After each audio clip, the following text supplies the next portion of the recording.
Hi, it's Mel Dennis standing here at the 2023 High Form Water Wheel Reining Classic. You'd think I'd have that down pat by now, but apparently not. Class 8, we just ran pattern 11 for the NIHA Limited Non-Pro. I'm standing here with our champion, Beth Winterhalter and Fiasco.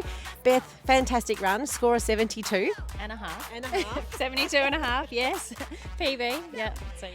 You're not not your first time in front of the camera this show. You're having a cracking show on Fiasco. Tell us a little bit about how you went today in your run. Obviously well, but walk us through it.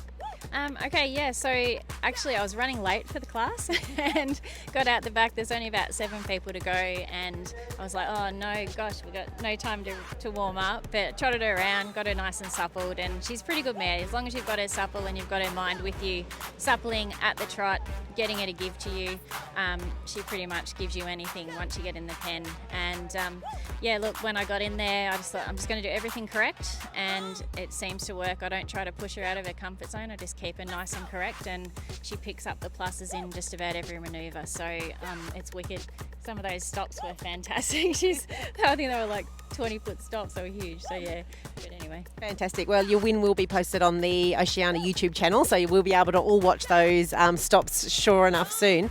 Ben was saying in his judge's address at the start of the show that, you know, the importance of running that correct pattern and running the horse that you have. You know, if you've got a 68 horse, run to your 68. If you've got a 72 horse, which you clearly do, run to your 72 and a half. Yeah.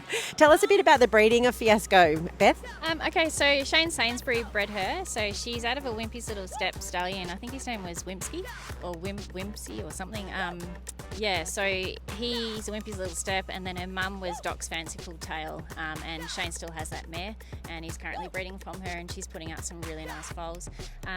So with her, she's, you know, none of these huge names that are out there, but she's obviously got the goods with whatever she's been put together. So, and just a couple of things you said about coming into the pen, you know, for a late, you know, you were running late, you didn't get the warm up that you hoped, but that's, you know, all about knowing your horse and knowing what you've got and knowing what you've got to do to get them ready quick sometimes, isn't it? Yeah, absolutely. And I think that's a big thing in this day and age in the showing. You have to know your horse, and you have to be able to read where she's at that day. Like today, she's a little bit slower than she was yesterday. She's a bit doughy today, being that she's tired after 2 days, and yesterday took a lot out of her doing the 2 classes.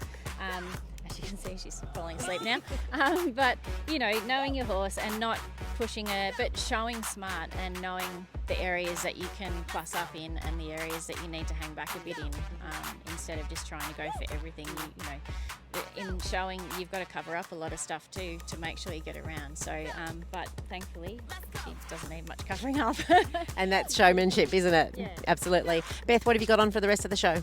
I'm in the non-pro tomorrow, but because she's done so well, I'm half tempted to take her home. So why not go for another 72 and a half or better? Beth, well done. A big thank you to Tatura Farm Supplies too, who have sponsored this class. We can't do it without you guys. So thank you to Carolyn and Calvin down there at Tatura Farm Supplies. They're open all week, so if you do want anything delivered for your feed-wise for your horses, or you can pop down there. Either way, they're happy to service you. Thanks, Beth. Well done. Thanks, Mel. Appreciate it.